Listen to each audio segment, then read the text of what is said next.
Всем привет! Если в вашем многоквартирном доме установлен домофон с возможностью видео, используйте эту функцию и у себя в квартире. Для этого необходимо приобрести сам видеодомофон, а также модуль сопряжения, который свяжет ваш видеодомофон с тем домофоном, который установлен в подъезде. Но не забывайте, что для видеодомофона необходимо предусмотреть питание. Это нужно сделать на стадии ремонта.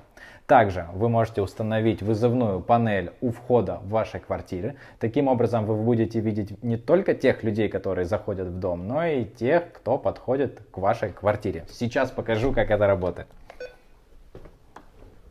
Хей, видите меня? Используйте этот лайфхак у себя в ремонтах. До встречи!